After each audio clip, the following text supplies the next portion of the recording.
కూడి వచ్చినటువంటి దేవుని పిల్లలందరికీ ప్రభువైన యేసుక్రీస్తు నామమున పేరిట అందరికీ వందనములు శుభం తెలియజేసుకుంటున్నాం. పిల్లలు చిన్న ప్రార్థన చేసుకొని కొద్ది నిమిషములు అమూల్యమైన మాటలను ధ్యానించుకున్న పిల్లలు, పరలోకమందు ఉన్నటువంటి మా యొక్క తండ్రి, నీ యొక్క పరిశుద్ధమైన ఉన్నతమైన నామం బట్టి నీ యొక్క ప్రియకుమారుడు మా రక్షకుడు యేసుక్రీస్తు ద్వారా కృతజ్ఞతలు తెలియజేసుకుంటున్నాం. ఆయన నీవు రాయించిన జీవగ్రంథంలో నుండి ఒక అమూల్యమైన సందర్భం మేము ఆలోచిస్తూ ఉండగా మా యొక్క జీవితానికి అవసరమైనటువంటి ఆత్మీయ పాఠం మేము చక్కగా అర్థం చేసుకుని నీ కొరకు బ్రతుకులాగా అవకాశం కల్పించాను. చెబుతూ ఉన్నటువంటి నాకు సంయోచితమైనటువంటి జ్ఞానాన్ని అందిస్తామని, వింటూ ఉన్నటువంటి నీ యొక్క పిల్లలందరూ మరి చక్కగా అర్థం చేసుకుని నీ కొరకు బ్రతికినట్లు అవకాశం కల్పిస్తామని, చక్కటి వాతావరణాన్ని అనుకూలపరుస్తామని ఈ ప్రార్థన నీ ప్రియకుమారుడైనటువంటి యేసుక్రీస్తు ద్వారా అడిగి వేడుకొనుచున్నాం తండ్రి. ఆమేన్.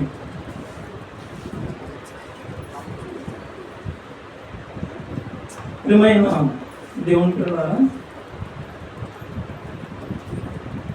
మీకు ముందుగా ప్రకటింపబడిన విధంగా ఈరోజు బైబిల్ గ్రంథంలో నుండి మనం ఆలోచించబోయేటువంటి చక్కటి ఆత్మీయ పాఠం అద్దం నేర్పిన జీవిత సత్యం.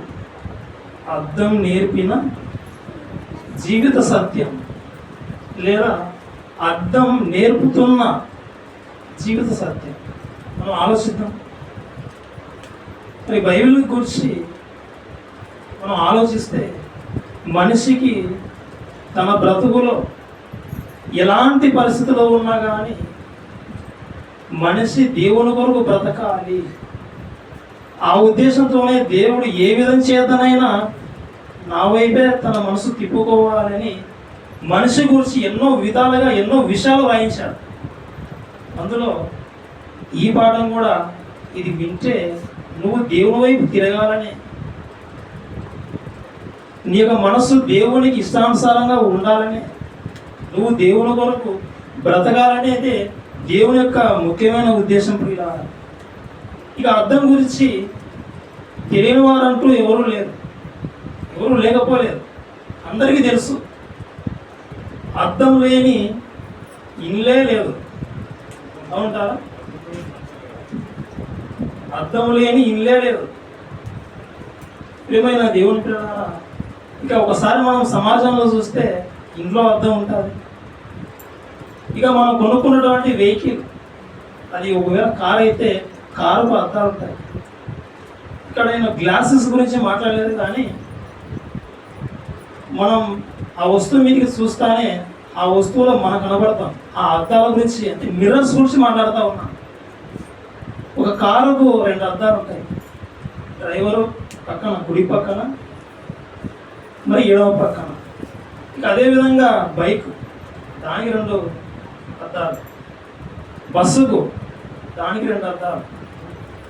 ఇక పురుషులు హెయిర్ కటింగ్ చేయించుకోవడానికి మరి షాప్కి వెళ్తే అక్కడ కూడా ఆ బార్బర్ ఏం చేస్తాడంటే ఎన్నో అద్దాలు పెట్టి ఉంటాడు అక్కడ. ఇక షాపింగ్ కోసం వెళ్ళి అక్కడ ఏదైనా దుస్తులు కొనుక్కున్న తర్వాత అవి మనకు సరిపోయా లేదో చెక్ చేసుకోవడానికి అక్కడ కూడా అద్దాలు ఉంటాయి. అద్దాలు అరేంజ్ చేస్తారు.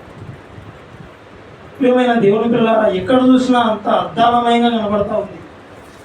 బంగారు షాప్కి వెళ్ళిపోతే అద్దాలు ఒకసారి వేసుకోవాలి. ఆ అద్దం ముందు నిలబడితే అసలు అది మనకు మ్యాచ్ అయిందో లేదో, లేదంటే మార్చి ఇంకోటి కొంటాం. ఈరోజు అద్దాలు మరి మనుషుల మధ్య ఎంతగానో ఉన్నాయి. ఈ అద్దాలు చూస్తే ఆ సైజు చిన్న అద్దాలు, ఇంకా పెద్ద సైజు అద్దాలు. చిన్న అద్దం ఉంటే ఇంట్లో గొడవ పడతారు, పెద్ద అద్దం తీసుకురా, ఇంకా అక్కడే కూర్చోవాలని రెడీ కావాలి. ప్రియమైన దేవుని పిల్లారా, ఇంకా ఆడపిల్లకు పెళ్లి చేసిన తర్వాత తల్లిదండ్రులు కొన్ని వస్తువులు పంపిస్తారు. అందులో పంపేటప్పుడు ఒక అద్దం పంపించాలి. అది అలాంటి ఇలాంటి అర్థం కాదు, పెద్ద అర్థం ఉండాలి, పెద్ద సైజు ఫ్రేమ్ అర్థం. మరి ఆమె ముస్తాబు కావడానికి అన్ని వస్తువులు అక్కడ పెట్టుకోవడానికి ఆ ర్యాక్ అనేది ఇచ్చి ఉంటారు అక్కడ. అక్కడ అద్దం ముందర కూర్చొని ఆ స్టూల్ మీద కూర్చొని మరి చక్కగా రెడీ కావాలి. అంతేకాదు, బీరువా కొనిచ్చినా కానీ బీరువా కూడా అద్దం ఉండాలి. అద్దం లేని బీరువా కొనిచ్చామంటే ఫీల్ అయిపోతారు. అవసరమైతే ఆ బీరువాని ఇంటికి వెనక్కి పంపిస్తారు. ప్రియమైన దేవుని పిల్లలారా, ఈ అద్దం కోసం గొడవపడిన సందర్భాలు ఉన్నాయి. మరి ఈ అద్దం వలన ఉపయోగాలు ఉన్నాయంటే ఉపయోగాలు ఉన్నాయి. అది చక్కగా రెడీ కావాలి. చక్కగా మరి స్నానం చేసిన తర్వాత మరి ముఖం మరి చక్కగా కనబరుచుకోవాలని మరి ఎన్నో క్రీమ్స్ వాడి, fair and lovely, fair and handsome, అదేవిధంగా స్త్రీలు లిప్స్టిక్ ఇవన్నీ పూసుకొని మరి చక్కగా అలంకరించుకుంటారు తమ ముఖాన్ని. అంటే ముస్తాబు కావడానికి ఈ అద్దం అనేది ఉండాలి. మరి పాతకాలంలో అద్దం లేనప్పుడు మరి నునుపైనటువంటి మరి కొన్ని రాళ్ళ మీద చూసుకొని తమ ముఖాలను రెడీ అయ్యేవాళ్ళు. అద్దం లేకపోయినా కానీ మరి ప్లేట్లో నీళ్ళు ఉన్నా కానీ ఆ నీళ్ళు బాగా స్పష్టంగా పారదర్శకంగా ఉన్నప్పుడు, వెనక తెరలాగా పాత్ర ఉన్నప్పుడు ఖచ్చితంగా అందులో చూస్తానే మన ఫేస్ కనబడతాయి. అంటే ఆ నీళ్ళే అక్కడ అద్దంలాగా పనిచేస్తాయి. మనిషి రెడీ కావడానికి అంటే ముస్తాబు కావడానికి అద్దం ఉపయోగించుకుంటూ ఉన్నాడు. అది దాని యొక్క అవసరం. ఈరోజు అద్దం గురించి ఎవరిని అడిగినా కానీ అద్దం ఎందుకు ఉపయోగిస్తారంటే మొదటిగా చెప్పే ఇదే, చక్కగా రెడీ కావాలంటే అద్దం ఉంటారు కదా. ప్రియమైన దేవుని పిల్లలారా, ఇక వైద్య శాస్త్రంలో అద్దం గురించి ఆలోచిస్తే అక్కడ ఉన్నటువంటి పరికరాలలో ఈ మిర్రర్స్ అనేవి వాడతారు. అక్కడ మన హాస్పిటల్కి వెళ్ళి బ్లడ్ టెస్ట్ చేయించుకుంటాం, ఏ గ్రూప్ ఉంది రక్తం, ఆ మిషన్లు కావచ్చు, ఎన్నో రకాల మరి వైద్య శాస్త్రంలో ఉన్నటువంటి పరికరాలలో అద్దాలు మిర్రర్స్ అనేవి ప్రధాన పాత్ర పోషిస్తూ ఉన్నాయి.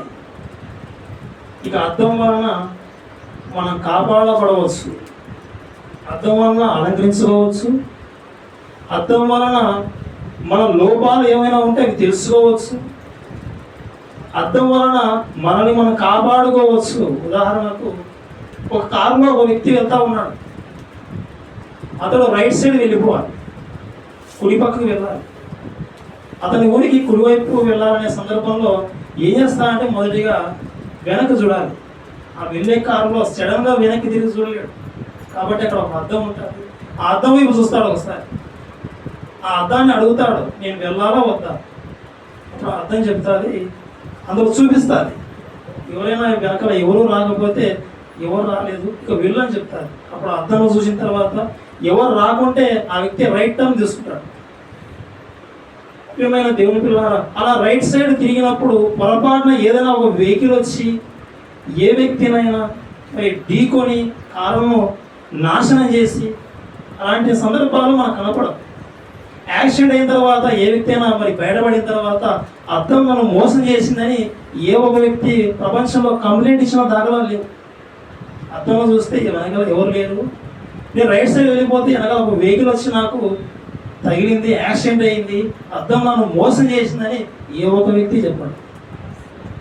అదేవిధంగా ఎవరైనా వెనకాల వస్తూ ఉన్నప్పుడు అద్దం చెప్తాది వెనకాల వస్తున్నారు. అలా చెప్పినా కానీ ఆ డ్రైవరు అద్దం మాట వినకుండా రైట్ సైడ్ తీసుకున్నాడు అనుకో, వెనకాల వచ్చే వాహనాలు ఢీకొంటాయి. అంటే ప్రమాదం జరుగుతుంది. ప్రమాదం జరగకూడదంటే అద్దం మాట వినాలి, అద్దం మాట వినాల్సిందే. నువ్వు చెప్పేది ఏంటి, నేను వినాలా అని ఒకవేళ అనుకుంటే ఇక ఖచ్చితంగా యాక్సిడెంట్ జరుగుతుంది. రెడీ కావాలన్నా, నీ లోపాలను నువ్వు తెలుసుకోవాలన్నా, నువ్వు ప్రాణాలతో బయటపడాలన్నా అద్దం అనేది ఉపయోగపడతా ఉంది.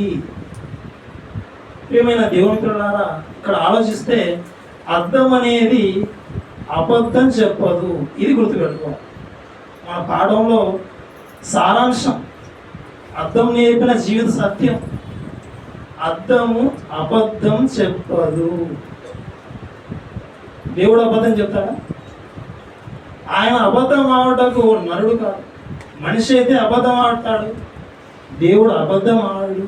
దేవుడు కూడా మీరు అబద్ధం ఆడకూడి, అబద్ధమునకు దూరంగా వెళ్ళిపోండి అని చెప్పాడు. చాలా సందర్భాలు చెప్పాడు. ఒక మాట చూసుకున్నాం. లేవియాకాండం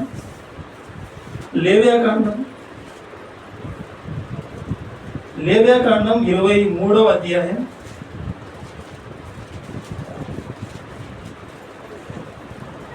23వ అధ్యాయం.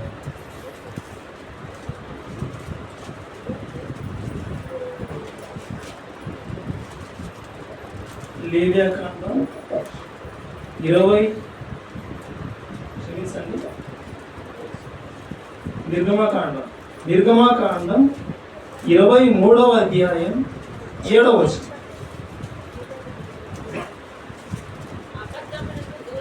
నిర్గమాకాండం 23వ అధ్యాయం 7వ వచనం. అబద్ధమునకు దూరముగా ఉండుము. అంటే దేవుడు చెప్తున్నాడు, ఇశ్రాయేలీయులకు ధర్మశాస్త్రం ఇచ్చినప్పుడు 10 ఆజ్ఞలలో ఈ పదం ఉంటుంది. తర్వాత కూడా వివరించి చెప్తా ఉన్నప్పుడు అప్పుడు కూడా చెప్పాడు, అబద్ధమునకు దూరముగా ఉండుము. దూరంగా వెళ్ళిపోవాలి. నువ్వు అబద్ధం ఆడకూడదు. నీ పొరుగు వాని మీద అబద్ధ సాక్ష్యం పలకకూడదు. ప్రియమైన దేవుని పిల్లలారా, ప్రకృతిలో ఉన్నటువంటి ఒక అద్దం అనేది అది అబద్ధం చెప్పదు. నువ్వు రెడీ కావచ్చు, అద్దం ముందర చూసుకుంటూ రెడీ అవుతావు. అది నీ లోపాలు చెప్తుంది. నీ తల మీద ఉన్న వెంట్రుకలు సరిగా లేవు, సరి చేసుకో అని చెప్తే నువ్వు సరి చేసుకుంటావు. నువ్వు వేసుకున్న డ్రెస్సు అది సరిగా లేదు, ఒకసారి చెక్ చేసుకొని అద్దం చెప్పినప్పుడు నువ్వు సరి చేసుకుంటావు నీ డ్రెస్సును. ఒక వాహనంలో వెళ్ళే డ్రైవర్కు అది నిజం చెప్తుంది, అబద్ధం చెప్పదు. అది వెనకాల వస్తూ ఉన్నారు జాగ్రత్త అని అర్థం చెప్తుంది. అది అబద్ధం చెప్పదు. కానీ మనిషి అయితే అబద్ధం చెప్తాడు. ఒక ఆటోలో వెళ్ళేటప్పుడు డ్రైవర్ ఉంటాడు, ఆటోలో పక్కన మనుషులు కూర్చొని ఉంటారు. రైట్ సైడ్ దిగేటప్పుడు మనిషి పక్కన వాళ్ళని అడిగితే వాళ్ళు ఏం చెప్తారంటే వెనకాల ఏం రాలేదు, వెళ్ళు అంటారు. ఎక్కడో వస్తూ ఉంటారు దూరంగా. డ్రైవర్ వాళ్ళ మాట నమ్మితే ఆ వెళ్ళడంలో మరి లేటుగా వెళ్ళిపోతే వెనక నుండి వాహనాలు వచ్చి ఢీకొంటాయి, ప్రమాదం జరుగుతుంది. ప్రియమైన దేవుని పిల్లలారా, మనిషి అయితే అబద్ధం ఆడతాడు, అబద్ధం చెప్తాడు, కానీ అద్దం మాత్రం అబద్ధం చెప్పదు. అద్దం మనకు చెప్పేటువంటి ఒక సత్యం ఏంటంటే అద్దము అబద్ధము చెప్పదు. ఇది రౌండ్ ఫిగర్ చేసుకోండి. అద్దం వల్ల ఉపయోగాలు మనం చూసుకున్నాం, ఇంతవరకు బాగానే ఉంది. ఈ అద్దం గురించి మాకేందుకు, మా ఇంట్లో ఎన్నో అద్దాలు ఉన్నాయని మనకు కొన్ని ఆలోచన రావచ్చు. ప్రియమైన దేవుని పిల్లలారా, ఈ అద్దంతో మనం చూసుకుంటే మన యొక్క శరీరంలో ఉన్న లోపాలు తెలుసుకుంటాం అంతే. కానీ మన ఆత్మ లోపల ఏముందో, ఎలా ఉందో, అసలు ఏమైపోతా ఉందో అని ఆత్మ మాత్రం ఏమైనా స్కానింగ్ చేస్తుందా ఈ అద్దాన్ని? ఆత్మ యొక్క స్థితి అద్దం అనేది ప్రకృతిలో ఉన్నది స్కాన్ చేయలేదు, లోపాలు చెప్పలేదు. ఇక బైబిల్ కూడా ఎలాంటిదంటే ఒక అద్దం లాంటిది. బైబిల్ అద్దం లాంటిది. శరీరానికి అద్దము. అద్దం ముందర నిలబడితే నువ్వు నీ యొక్క శరీరంలో ఉన్న లోపాలు నువ్వు చెక్ చేసుకోవచ్చు. కానీ నీ ఆత్మలో ఏ లోపాలు ఉన్నాయో తెలుసుకోవాలంటే బైబిల్ అనే అద్దం ముందర నువ్వు నిలబడితే నీ లోపాలన్నీ చూపిస్తారు. అసలు నేను దేవుల్లో ఉన్నానా లేనా నీకు డౌట్గా ఉందా? అయితే బైబిల్ అనే అద్దం ముందర నిలబడు. దేవుని వాక్యం చెప్పేటువంటి దైవ సేవకుల ముందర నిలబడు. ఆ ప్రసంగాలు చెప్పే వాళ్ళ ముందరికి వెళ్ళి నువ్వు కూర్చొని ఉంటే నీ లోపాలు ఏంటో కనబడతాయి. లోపాలు సరి చేసుకోవాలి. బయటికి వెళ్ళేటప్పుడు చక్కగా రెడీ అయ్యి వెళ్ళాలి. లేకుంటే అలాగే వెళ్ళిపోతే మరి సమాజంలో ఉన్న వాళ్ళు చూసి నవ్వుకుంటారు. సరి చేసుకోవాలని మరి జ్ఞానం ఉన్నప్పుడు మరి ఆత్మ ఎలా ఉంది, దాని పరిస్థితి ఏంటి, అది దేవునికి ఇష్టానుసారంగా ఉందా లేదా, దాన్ని సరి చేసుకోవాలి. ప్రియమైన దేవుని పిల్లలారా, ఈ అద్దం మరి దేవుడు బైబిల్ను అర్థంతో మరి పోల్చి చెప్పిన సందర్భాలు ఉన్నాయి. నువ్వు ఎలా ఉన్నావో చూసుకోవాలంటే ఖచ్చితంగా అద్దం ముందు రావాల్సిందే. అద్దం ముందర ఉన్నంతసేపు నీ గురించి నువ్వు ఎలా ఉన్నావో తెలుసుకుంటావు. అలా పక్కకి వెళ్ళిపోయిన తర్వాత నీ గురించి నువ్వు మర్చిపోతావు. ఎలా ఉన్నానో మళ్ళీ వచ్చి మళ్ళీ చూసుకుంటావు. అద్దం ముందర రోజుకు ఎన్నిసార్లు మరి చూసుకుంటూ అద్దాన్ని చూసుకుంటూ మురిసిపోతూ ఉంటారు. ప్రియమైన దేవుని పిల్లారా, మరి దేవుడు చెప్పిన ఒక మాట మనం చదువుకుందాం ఏక సమయంలో. యాకోబు రాసిన పత్రిక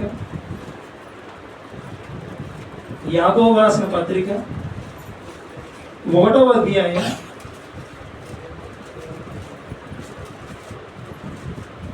1వ అధ్యాయం 23వ వచనం 24వ వచనం. ఎవడైనాను వాక్యమును వినువాడై ఉండి వాక్యం వింటాడు, దాని ప్రకారము ప్రవర్తింపని వాడైతే వాడు అద్దములో తన సహజ ముఖమును చూసుకొని మనుష్యుని పోలి ఉన్నాడు.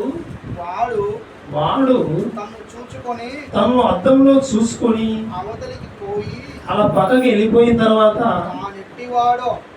ఇప్పుడు తన పరిస్థితి ఎలా ఉందో, తన తల మీద ఉన్న జుట్టు చేయిపోయిందో ఉందో లేదో తాను ఎట్టివాడో వెంటనే మర్చిపోవును కదా. అద్దం ముందర నుండి పక్కకి వెళ్ళిపోతా అని మర్చిపోతాడు. మళ్ళీ వస్తాడు, అద్దం ముందర నిలబడతాడు, రెడీ అవుతాడు. ప్రియమైన దేవుని పిల్లలారా, ఒక ఆయన అంటా ఉన్నాడు, అద్దం చూసుకుంటా ఏమంటా ఉన్నాడంటే, అద్దం ఈ మధ్య ముసిలిదైపోయింది, అద్దం ముసిలిదైపోయింది అట. అద్దం ముసిలిది కాలేదు, అద్దం ముందర ఉన్నవాడు ముసలోడు. ప్రియమైన దేవుని పిల్లారా, అద్దం అబద్ధం చెప్పదు, నేను చెప్తాది. నువ్వు అద్దంలో చూసుకుంటా ఉన్నావు, నీ వయసు దాటిపోయిందని అద్దం చెప్తా ఉంది. ఇక్కడ దేవుడు చెబుతూ ఉన్నాడు, అద్దంలో నువ్వు చూసుకున్నంతసేపే నీ ముఖం ఎలా ఉందో నీకు తెలుస్తుంది.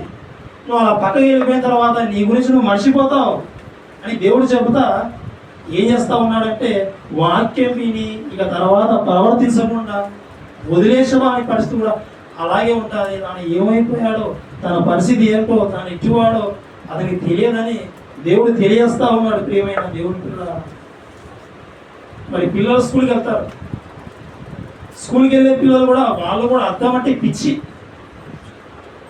10కి మరి 9 గంటలు 9:40 9:30 క్లాసెస్ స్టార్ట్ అవుతాయి ఉదయమే. వాళ్ళ మధ్యలో ఇంటర్వ్యూలు వదులుతారు 11 లేదా 11:30. వీళ్ళు ఏం చేస్తారంటే అలా స్కూల్లోని బయటికి వెళ్ళిపోయి ఎక్కడైనా మరి బార్బర్ షాప్స్ ఉంటే cutting shops, hair style cutting షాప్కి వెళ్ళిపోయి అక్కడికి వెళ్ళిపోయి ఏం చేస్తారంటే దువ్వెన తీసుకొని మా తల దూపం వస్తాడు. అవసరమైతే వాళ్ళ దగ్గర ఉన్నటువంటి పౌడర్ కూడా ముఖానికి రుద్దుకొని క్లాస్ వస్తాడు 3వ పీరియడ్కి. మధ్యాహ్నం కూడా కాలేదు ఇంకా, అంత పిచ్చి. ఇంకా లేడీస్ వీళ్ళు కూడా తక్కువ కాదు, బయటికి వెళ్ళిపోయి వాళ్ళ ఫ్రెండ్స్ ఎవరైనా ఉన్నారనుకో వాళ్ళతో పాటు వెళ్ళిపోయి వాళ్ళ దగ్గర నీళ్ళు తాగి వంటి దగ్గర వాళ్ళతో మాట్లాడి అక్కడ కూడా రెడీ మళ్ళీ వస్తారు. అంటే 2వ పీరియడ్కే మారిపోయాం గురిపులకి. ప్రియమైన దేవుని పిల్లలు, అర్థం అంటే పిచ్చి కొంతమందికి ఎలా ఉంటాయని అంత పిచ్చి. మరి దేవుడు కూడా మరి బైబిల్ను తన మాటను ఒక అర్థంలాగా కొలుస్తూ ఉన్నాడు. ఈ బైబిల్ అనే అర్థం ముందర నువ్వు ఒకసారి చూసుకో. సో అర్థాన్ని ఎన్నిసార్లు అయినా చూస్తావు రోజు, కానీ బైబిల్ను ఒక్కరోజైనా నీ కళ్ళ ముందర పెట్టుకొని నేను ఎలా ఉన్నాను, నా పరిస్థితి ఏంటి, నా బ్రతికి ఏంటి అని ఒక్కరోజైనా మరి మనుషులు ఆలోచిస్తూ ఉన్నారో లేదో మనమే పరీక్షించుకోవాలి. బైబిల్ అనే అర్థం ముందర మనం వెళ్తే మన యొక్క ఆత్మలో ఉన్నటువంటి లోపాలు ఏమైనా బయటపడతాయి, ఆ లోపాలను మనం సరి చేసుకోవచ్చు. ఏమైనా దేవుని పిల్లలారా, మరి బైబిల్ అనే అర్థం దగ్గరికి మనం అందరం వెళ్దాం. ఒకసారి నేను కూడా మీతో పాటు కలిసి ఈ బైబిల్ అనే అర్థం ముందర వెళ్ళి నిలబడదాం. మన లోపాలు ఏమైనా ఉంటే మరి బైబిల్ ఏం చెప్పిందో ఒకసారి చూద్దాం పిల్లారా. మత్తయి సువార్త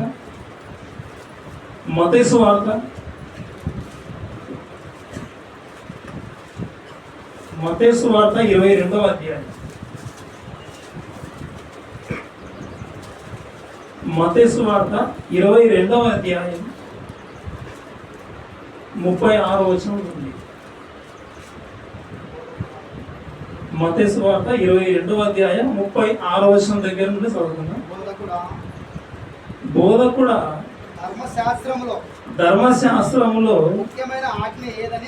ముఖ్యమైన ఆజ్ఞ ఏదని ఒక వ్యక్తి వచ్చి అడుగుతాడు. అప్పుడు అందుకు యేసుక్రీస్తు నీ పూర్ణ హృదయముతో నీ పూర్ణ ఆత్మతో నీ పూర్ణ మనస్సుతో నీ దేవుడైన ప్రభువును ప్రేమింపవలెను అన్నదియే. ఇది ముఖ్యమైనది, మొదటిది అయినటువంటి ఆజ్ఞ. మొదటి ఆజ్ఞ చెప్పారు, ముఖ్యమైన ధర్మశాస్త్రంలో. నీ పూర్ణ హృదయంతో, నీ పూర్ణ ఆత్మతో, నీ పూర్ణ మనస్సుతో నీ దేవుడైన ప్రభువును ప్రేమించవలెను. దేవుణ్ణి నువ్వు ప్రేమించాలి, మొదటి స్థానం. ఇది దేవుడు చెబుతా ఉన్నాడు. బైబిల్ అనే అర్థంలో మనం ఒకసారి చూస్తే దేవుణ్ణి మనం ప్రేమిస్తున్నామా? మొదటి స్థానం దేవుణ్ణి ప్రేమించే విధముగా మన జీవితం ఉందా అనేది మనం ఒకసారి చూసుకుంటే అలా ఉన్నామో అలా లేదో మనకే తెలిసిపోతూ ఉంటుంది. ఇంకా లేకపోతే ఏం చేయాలి? సరి చేసుకోవాలి. మరి తల మీద వెంట్రుకలు సరిగా లేకపోతే ఒక దువ్వెన తీసుకుని ఎలా అయితే సరి చేసుకుంటావో, ఈ బైబిల్ నీకు కనబడినప్పుడు, బైబిల్లో మాట నీ ముందర ఉన్నప్పుడు, నువ్వు బైబిల్లోకి చూసినప్పుడు ఆ బైబిల్ అనే అర్థం అనేది నీ లోపం చెప్తా ఉంది. నువ్వు దేవుణ్ణి ప్రేమించలేదు. నువ్వు దేవుణ్ణి ప్రేమిస్తున్నావు కానీ తర్వాత ఎన్నో ప్లేస్లో పెట్టేశావు. మొదటి స్థానంలో దేవునికి నువ్వు స్థానం ఇవ్వలేదని దేవుడు చెబుతా ఉన్నాడు. ప్రియమైన దేవుని పిల్లలారా, రోజుకు 24 గంటలు. ఒక వారంకి ఎన్ని రోజులు? 7 రోజులు. 24 × 7 168 గంటలు. ఒక వారానికి 168 గంటలు అయితే ఆ గంటలలో 168 గంటలలో మన యొక్క వారంలో ఉన్న షెడ్యూల్, ఈ తరగతుల యొక్క షెడ్యూల్ టైమింగ్ ఎన్ని గంటలు ఉంటాయో ఒకసారి మనం ఆలోచిద్దాం. ఆదివారం 10 గంటల నుండి 1 గంట వరకు ఎన్ని గంటలు? మొత్తానికి 3 గంటలు. 11, 12, 1 3 గంటల సమయం. ఇక బుధవారం తరగతి 7 నుండి స్టార్ట్ అవుతే 9 కనుకుందాం, 2 గంటలు. వారంలో ఎన్ని గంటలు? 5 గంటలు తరగతి దొరుకుతాయి. 5 గంటలు. 168 గంటలలో 5 గంటలు తరగతి ఉంటాయి. ఈ 5 గంటలు సమయంలో 5 గంటలు వాక్యం ఉంటుందా? 5 గంటలు ఉండదు. మధ్యలో పాటలు, సండే రోజు ప్రభువుల కార్యక్రమం, సంఘ ప్రకటనలు, పాటలు, ప్రార్థనలు ఇవన్నీ వస్తాయి. మరి వాక్యానికి సమయం 1 గంట. మరి బుధవారం సమయంలో 1 గంట. 2 గంటలు బైబిల్ మాటలు. ఆ 2 గంటలు వాక్యం చెబుతా ఉన్నప్పుడు ఆ 2 గంటలు మన మనసులో ఉంటుంది వాక్యం మీద. ఆ లోపం మళ్ళీ 1 గంట తెలిపేంటారు. 1 గంట. దేవునికి మనం ఎంత సమయం ఇస్తా ఉన్నాం? దేవుని మనం ఎంతగా ప్రేమిస్తా ఉన్నాం? ఏమైనా దేవుని పిల్లల 10 గంటలు ఆరాధన సమయం, కానీ 10 తర్వాత 10 దాటేస్తారు. 11కు వచ్చేవాళ్ళు, కొంతమంది డైరెక్ట్గా ప్రభువులకి వచ్చి అటెండ్ అయ్యేవాళ్ళు, కొంతమంది ప్రభువుల వరకు ఉండి మధ్యలో జంప్ అయ్యేవాళ్ళు. ఏమైనా దేవుని పిల్లలారా, ఒక ప్రియుడు ఉంటాడు. ప్రియురాలకు ఫోన్ చేసి మనం పార్క్లో కలుసుకుందాం అంటాడు. సాయంత్రం 5 గంటలకు అంటాడు. ఎప్పుడు వెళ్ళిపోతాడో తెలుసా? ముందే 4 లేదా 3కి ఒక చిన్న గులాబీ తీసుకొని వెళ్ళిపోయి ఉంటాడు. ఆ పార్క్ చుట్టూ తిరుగుతూ ఉంటాడు, గడ్డి దిక్కుంటూ ఉంటాడు. ఆ నక్షత్రాలు. ప్రియమైన దేవుని పిల్లలారా, ఒక ప్రియుడు ప్రియురాల కోసం ఎంతో టైం వెచ్చించినప్పుడు మరి ప్రభు పరలోకంలో ఉన్న దేవుడు తన కుమారుడైన యేసుక్రీస్తును భూమికి పంపించి మనం పుట్టక మునిపే మన కోసం ఆయన ముందుగానే ప్రాణం పెట్టి ఒక చక్కటి ప్రణాళిక సిద్ధపరిచి ఒక సంఘంగా చేసి ఎంతో ప్రణాళికతో ఎన్నో మాటలు రాయించి మనం ఉన్నటువంటి తెలుగు భాషలోకి బైబిల్ రప్పించి మన చెంతకు బైబిల్ వస్తే మనం ఎంతగా ప్రేమిస్తూ ఉన్నాం, మనం ఎలా ప్రేమిస్తూ ఉన్నాం అనేది మనమే పరీక్షించుకోవాలి. బైబిల్ అనే అర్థం ముందర దేవుడు అడుగుతూ ఉన్నాడు, నువ్వు నన్ను ఎంతలా ప్రేమిస్తూ ఉన్నావు, నన్ను ప్రేమించడంలో మొదటి స్థానం ఇస్తా ఉన్నావు అని అడుగుతూ ఉన్నాడు. ఇది నీ జీవితంలో నా జీవితంలో లోపంగా ఉందా? అయితే ఈ లోపాన్ని సరిదిద్దుకోవాలి. అద్దం ముందుకు వెళ్తే శరీరాన్ని మరి సరిదిద్దుకుంటావు. బైబిల్ అనే అద్దం ముందుకు వెళ్ళిన తర్వాత నీ ఆత్మను నువ్వేం చేయాలంటే ఎక్కడైతే లోపం ఉంటుందో అక్కడ నువ్వు సరి చేసుకోవాలి. ఇక తర్వాత ఇంకా చదువుదాం ప్రియులారా. 39వ వచనం. 39వ వచనం. నిన్ను వలె నీ పొరుగువాని ప్రేమింపవలెను. రెండవ ఆజ్ఞయు దాని వంటిదే. రెండవ ఆజ్ఞ చెప్పాడు. రెండవ ఆజ్ఞ నీ పొరుగువాన్ని ప్రేమింపవలెను. నీ పొరుగువాన్ని. ఇప్పుడు చర్చికి వస్తే ఈ చర్చిలో ఎవరెవరు ఉంటారంటే ఆత్మీయులు ఉంటారు. బాగా ఇవి పదాలు గుర్తుపెట్టుకోండి. ఒకటి ఆత్మీయులు, ఇంకా రెండవది ఆత్మీయులలో బంధువులు ఉండొచ్చు. రెండవది ఇక ఆత్మీయులు బంధువులు కాని వాళ్ళు, ప్రార్థన రాని వాళ్ళు ఎక్కడో గ్రామంలో మన ఇంటి పక్కన ఉంటారు, వాళ్ళు పొరుగు వాళ్ళు. ఇక్కడ దేవుడు ఏం చెప్తా ఉన్నాడంటే నిన్ను వలె నీ పొరుగు వారిని ప్రేమింపవలెను. మొత్తం ముగ్గురు. ఒకరు ఆత్మీయులై మరి బంధువులై ఉండొచ్చు, లేదా ఆత్మీయులు కాకపోయినా నువ్వు బంధువులను ప్రేమించవచ్చు. ఇక పొరుగు వాళ్ళు కావచ్చు. మొత్తానికి ఈ వీరందరిలో నువ్వు ఎవరిని ప్రేమించాలని దేవుడు చెప్తా ఉన్నాడంటే నిన్ను వలె నీ పొరుగువాన్ని ప్రేమింపవలెను. నువ్వు పొరుగువాన్నే ప్రేమించాలి. ఎవడో పొరుగువాడు, నీకు తెలియని వాడు అలా దారిలో వెళ్తా ఉన్నప్పుడు, యాక్సిడెంట్ అయిపోయి కింద పడినప్పుడు అతను నువ్వు పరామర్శించి వీలైతే నీ బైక్ మీద నువ్వు కూర్చోబెట్టుకొని హాస్పిటల్కి తీసుకెళ్ళి నీ డబ్బులు ఖర్చు పెట్టుకొని నువ్వు వైద్యం చేయించే విధంగా ఉంటే నువ్వు అతనికి పొరుగువాడవు. యేసుక్రీస్తు దగ్గరికి ఒక వ్యక్తి వచ్చి అడుగుతాడు, నా పొరుగువాడు ఎవడు ప్రభువా అని అడిగినప్పుడు ఆయన చెప్పే విషయాలు ఇవే. ఒక వ్యక్తి యెరూషలేము నుండి ఎరుగోకి వెళ్ళిపోతా ఉన్నాడట. ఎవరో కొంతమంది దొంగలు వచ్చి ఆ వ్యక్తిని చితగొట్టి అతని దగ్గర వస్త్రాన్ని లాక్కపోయారు, కింద పడిపోయాడు, పొల ప్రాణంతో ఉన్నాడు. ఆ సమయంలో ఒక యాజకుడు వస్తాడు, చూస్తాడు కానీ పట్టించుకోకుండా పక్క వెళ్ళిపోతాడు.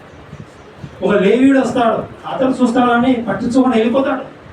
కానీ ఒక సమరయుడు వస్తాడు, వచ్చి అతని మీద జాలిపడి మరి అతనికి కట్టుకట్టి అతనికి చేసేంత ప్రాథమిక చికిత్స, ఒక పూల వాడిని ఇంటి దగ్గర తీసుకెళ్తాడు, పరామర్శిస్తాడు, అవసరమైతే తన ఖర్చు పెట్టుకుంటాడు.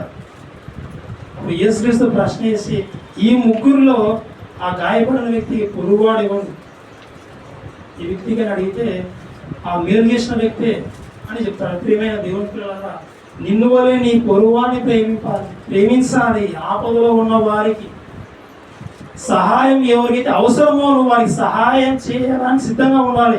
అతడే నీ పొరుగువాడు. ఆ పొరుగువాన్ని ప్రేమించాలని దేవుడు చెబుతా ఉన్నాడంటే ఇక నువ్వు సహోదరుని ప్రేమించాల్సింది. అది సింపుల్. ఎవరో పొరుగువాన్ని ప్రేమించావంటే ఇక సహోదరుని ప్రేమించాల్సిందే. నువ్వు ఆత్మీయులుగా ఉన్నటువంటి బంధువులను ప్రేమించాల్సిందే. వీరందరినీ ప్రేమిస్తా ఉన్నావా? కేవలం కొందరినే ప్రేమిస్తా ఉన్నావా? ఇది ఇక్కడ ప్రశ్న. దేవుడు అడుగుతా ఉన్నాడు, నిన్ను వలె నీ పొరుగువాన్ని ప్రేమించాలి. కానీ ఆత్మీయులను ప్రేమించాలి. ఆత్మీయులు చర్చికి వచ్చే వాళ్ళు ఒకరికి ఒకరు ఎదురుపడినా కానీ వందనాలు చెప్పుకోరు. అంటే ప్రేమించినట్టు బైబిల్ అనే అర్థం ముందు నువ్వు వెళితే నువ్వు నీ సహోదరుని నువ్వు ప్రేమిస్తున్నావో లేదో ఒకసారి చూసుకో. ఈ లోపాన్ని సరి చేసుకొని దేవుడు తెలియజేస్తా ఉన్నాడు. ప్రియమైన దేవుని పిల్లలారా, నిన్ను వలె నీ పొరుగువాన్ని ప్రేమించాలి. ఇది రెండవ ఆజ్ఞ. ఇక బైబిల్ అనే అర్థం ముందర మనం కొన్ని విషయాలు ఆలోచిస్తే దేవుడు కుటుంబం గురించి ఎన్నో విషయాలు చెప్పాడు. భర్త ఏం చేయాలంటే భార్యను ప్రేమించాలి. భర్త ఏం చేయాలి? భార్యను ప్రేమించాలి. బైబిల్ ఇంట్లో ఉంటాడు, ఒక క్రైస్తవ కుటుంబంలో ఉన్నవాడే, కానీ భార్యను ప్రేమించాలి. అంటే అది ఒక లోపం. బైబిల్ అనే అర్థం ముందుకు వస్తే నేను నా భార్యను ప్రేమించలేదు, నా జీవితంలో ఇది ఒక లోపం అని అది తెలుసుకొని తన భార్యని ప్రేమించే విధంగా మారిపోవాలి.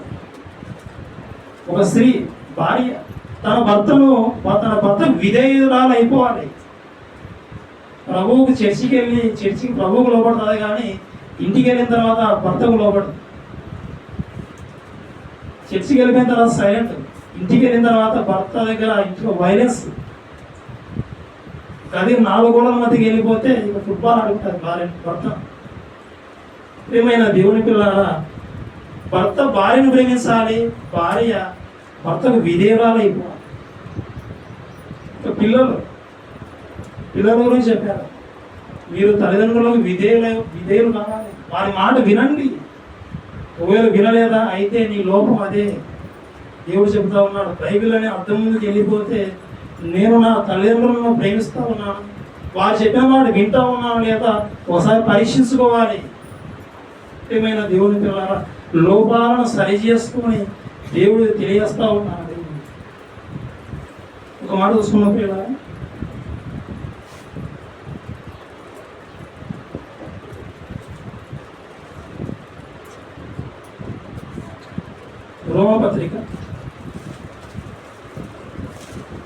రోమపత్రిక 8వ అధ్యాయం,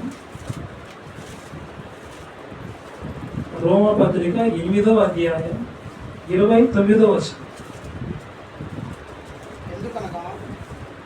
ఎందుకనగా తన కుమారుడు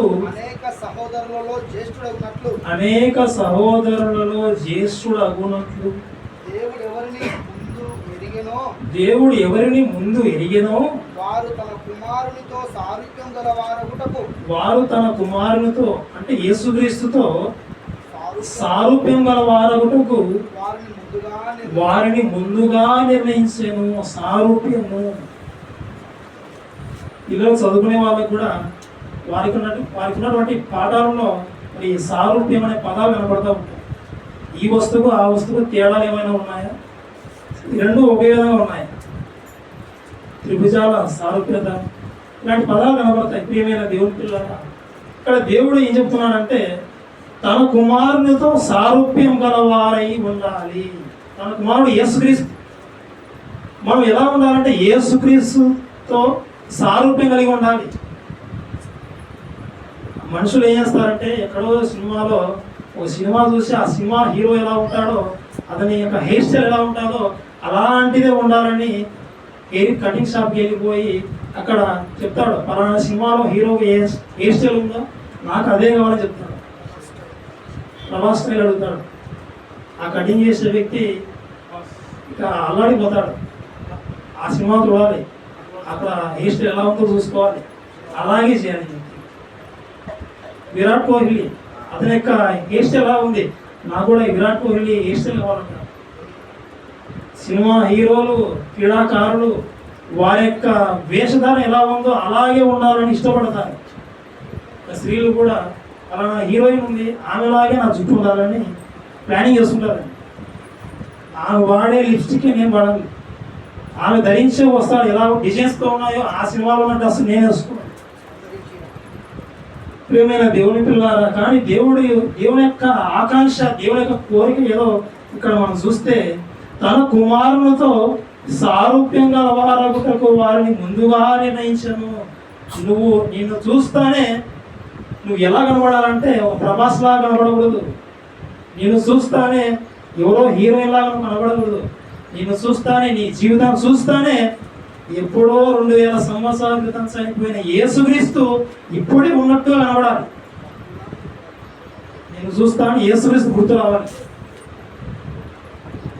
నీ రూపం చూస్తానే, నీ వేషధారణ చూస్తానే, నీ ప్రవర్తన చూస్తానే యేసుక్రీస్తు గుర్తు రావాలి.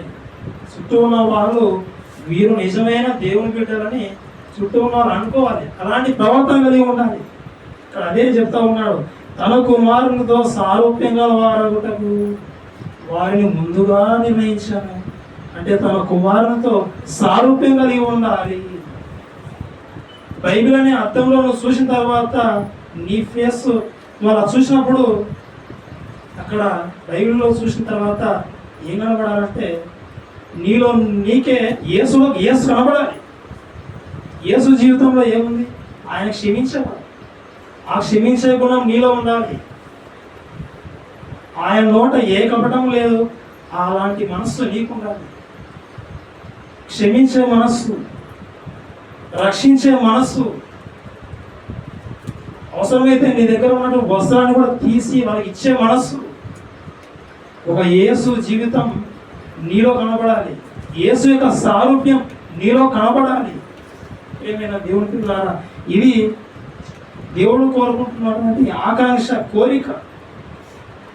అర్థం వలన ఉపయోగాలు చూసాం, అది కాపాడుతుందని చూసాం. దానివలన లోపాలు తెలుసుకోవచ్చు, తర్వాత సరి చేసుకోవచ్చు అని మనం తెలుసుకున్నాం. బైబిల్ అనేది కూడా ఒక అర్థం లాంటిది. ఈ యొక్క బైబిల్ వైపు చూస్తే మన లోపాలు చూసిన తర్వాత మార్చుకోవాలి. కానీ దైవసేవకులు ప్రసంగాలు చెప్తే ఆ మాట తగిలింది అనుకో, ఇక తర్వాత ఏమైపోతారంటే దైవసేవకుల మీద కోపం, దేవుడి మీదకి వెళ్ళిపోలేము. దేవుడి మీద ఎగిరామంటే ఆయన తొక్కుతాడు కింది. ప్రియమైన దేవుని పిల్లారా, బైబిల్ అనే అర్థం ముందర వెళ్ళిన తర్వాత లోపాలు చూపిన తర్వాత మారాలి అంతే. అర్థం కూడా నీ లోపాలు చూపిస్తుంది, కానీ అర్థం భయపడదు. ఏదో విధంగా ఉండవు, వెళ్ళిపో అని చెప్పదు. అది నువ్వు ఎలా నీచంగా ఉంటావో అర్థం నీచంగానే చూపిస్తుంది. నువ్వు చక్కగా ఉంటే చక్కగా చూపిస్తుంది. కానీ మనం కూడా ఏం చేస్తామంటే, సహోదరులు ఎవరైనా మరి ప్రవర్తన సరిగా లేనప్పుడు చెప్పలేము, భయపడతా ఉంటాం. ఏమనుకుంటాడో, ఏమైపోతాడో. కానీ అర్థం భయపడదు, ఉన్నట్టుగా చూపుతారు. నీ పరిస్థితి ఇది. దేవుడు కూడా అదే చెప్తా ఉన్నాడు, నువ్వు నీ పరిస్థితి ఇది, నువ్వు దేవుణ్ణి ప్రేమించలేదు, నువ్వు హత్య ఏదైనా పర్వాలేదు, నువ్వు నీ సహోదరుని ప్రేమించడం లేదు, నువ్వు పొరుగువాడిని ప్రేమించడం లేదు. దేవుడు చెప్తా ఉన్నాడు, ఒకవేళ ప్రేమిస్తావంటే మంచిదే. ఒక భార్యగా నువ్వు నీ భర్తకు విధేయురాలుగా ఉండలేదు, దేవుడు చెప్తా ఉన్నాడు. ఒకవేళ ఉన్నావా అయితే మంచిది. ఒక భర్తగా నువ్వు నీ భార్యను ప్రేమించడం లేదు, ఎలా ఉన్నావు ఆలోచించుకో. ఒకవేళ ప్రేమిస్తున్నావా అయితే మంచిదే. పిల్లలు మీరు తల్లిదండ్రులు ప్రేమిస్తూ ఉన్నారా అయితే మంచిదే. ప్రేమించలేదా సరి చేసుకోవాలి. ఒక అర్థం అనేది అది తన జీవితంలో అబద్ధం చెప్పదు, దేవుడు కూడా అబద్ధం ఆడడు. మా క్రైస్తవులుగా మనం కూడా అబద్ధం చెప్పకూడదు. కొంతమంది ఎలా ఉంటారంటే నోరు విప్పితే అబద్ధం, అణువను అబద్ధం. అర్థం ముందుకు మాత్రం అణువనువు గంటకు క్షణక్షణం వెళ్ళిపోయి చూసుకుంటాడు. కానీ ప్రవర్తన మాత్రం జీవితంలో అన్నీ అబద్ధాలు. అందరినీ మోసం చేయడం, ఇంట్లో వాళ్ళని మోసం చేయడం, చివరికి అర్ధాంతరంగా జీవితాన్ని మరి నాశనాన్ని నడిపించుకుంటారు. ఏమైనా దేవుని పిల్లలారా, ఒక అర్థం అనేది మరి అది నేర్పుతూ ఉంది. అర్థము నేర్పుతున్నటువంటి జీవిత సత్యం. అర్థము అబద్ధము ఆడదు. మరి బైబిల్లో ఉన్న విషయాలు మనం చదువుకున్నాం. అబద్ధానికి దూరంగా ఉండమని దేవుడు చెప్పారు. మనం కూడా అబద్ధానికి దూరంగా వెళ్ళిపోవాలి. బైబిల్ అనే అర్థం చూపిస్తూ ఉంది. లోపాలు నీ జీవితంలో ఏమున్నాయో అవి సరి చేసుకోమని చెప్తా ఉంది. సరి చేసుకొని మరి దేవునికి ఇష్టానుసారంగా బ్రతకాలి. యేసుక్రీస్తులాగా సారూప్యం కలిగి ఉండాలి. యేసును ఒకవైపు, నిన్ను ఒకవైపు పెడితే రెండింటిని పోలిక చూపితే ఇద్దరు ఒకే విధంగా ఉన్నారనే విధంగా చెప్పాలి. యేసుక్రీస్తులో క్షమించే గుణం ఉంది, ఇదిగో ఇతరులు కూడా క్షమించే గుణం. యేసుక్రీస్తు ఆయన పాపం చేయలేదు, ఇదిగో పాపం చేయకుండా భద్రంగా మరి తనను కాపాడుకుంటున్నాడు. యేసుక్రీస్తు నోటి నుండి ఎలాంటి కపటమైన మాట రాలేదు, ఇదిగో ఇతని నుండి కూడా ఎలాంటి కపటమైన మాట రాదు. అంటే యేసుతో సమానం అయిపోవాలి ప్రవర్తన. యేసుతో సారూప్యం కలవాలి విధంగా నువ్వు ఉండాలి. ఒక అర్థాన్ని చూసిన తర్వాత నువ్వు మారిపోతావు. బైబిల్ చూసిన తర్వాత నువ్వు మారిపోవాలి. యేసులా నువ్వు మారాలి. యేసుతో పోలిక ఉండిపోవాలి. ఒక పాట కూడా ఉందనుకుంటాను, మన బివై సాంగ్స్లో కూడా ఒక పాట కూడా ఉంది. ఒకసారి కాల్ చెక్ చేసుకోండి. పాటలన్నీ వింటే ఈ యొక్క విషయం మీకు అర్థమవుతుంది. ఏమైనా దేవుని పిల్లలాగా ఈ యొక్క పాట ఉన్నటువంటి మీరందరూ దైవ సేవకులు ఎవరు చెప్పినా బైబిల్ అనే ఒక అర్థం, అందులో ఉన్న మాటలు మీరు విన్న తర్వాత లోపాలు తెలుసుకున్న తర్వాత సరి చేసుకుంటే మనకే క్షేమం. సరి చేసుకోకపోతే అవమానం. బయటికి వెళ్ళిపోతే అర్థం చూసుకుంటే ఎలా వెళ్ళిపోతే ఇలా అవమానము.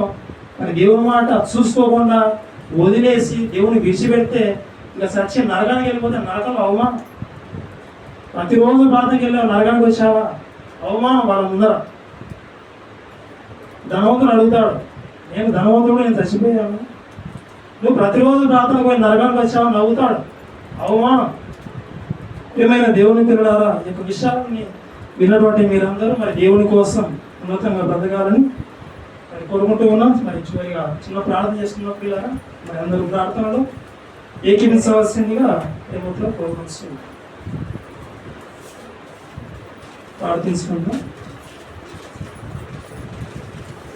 పరలోకంలో ఉన్నటువంటి మా ఆయన తండ్రి, మీ యొక్క ఘనమైన ఉన్నతమైన నామం బట్టి మీ యొక్క ప్రియకుమారుడు మా రక్షకుడు యేసుక్రీస్తు ద్వారా కృతజ్ఞతలు తెలియజేసుకుంటున్నాం. ఆయన ప్రకృతిలో ఉన్నటువంటి ఒక అర్థం ఆయన, అది అబద్ధం చెప్పదు, ప్రపంచం ఆలోచించదు.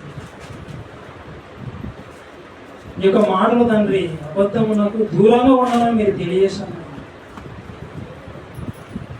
ఈ యొక్క మాటలతో కూడినటువంటి జీవగ్రంథం బైబిల్ అనే అర్థం ముందర తండ్రి మేము నిలబడినప్పుడు మా యొక్క ఆత్మలో ఉన్నటువంటి లోపాలు తండ్రి మేము తెలుసుకొని వాటిని సరి చేసుకొని తండ్రి నీకు ఇష్టలుగా భూమి మీద బ్రతికే అవకాశం కలిగించాం. ఇంకా అనంతమైన జ్ఞానం తండ్రి మేము నేర్చుకోవాల్సింది ఉంది. నేర్చుకున్న విషయాలు తండ్రి మాతో నశించుకోకుండా అనేకులకు తండ్రి మేము తెలియజేసే విధముగా మాకు సహాయత దయచేయమని, కూడి వచ్చినటువంటి ప్రతి ఒక్కరిని జ్ఞాపకం చేసుకోమని, అనారోగ్యంతో ఉన్నటువంటి ప్రతి ఒక్కరిని తండ్రి స్వస్థపరచమని, ఈ యొక్క పని నిమిత్తం వాడుకోమని ఈ ప్రార్థన ఈ ప్రియకుమారుడైనటువంటి యేసుక్రీస్తు ద్వారా అడిగి వేడుకొస్తున్నాం తండ్రి. ఆమేన్.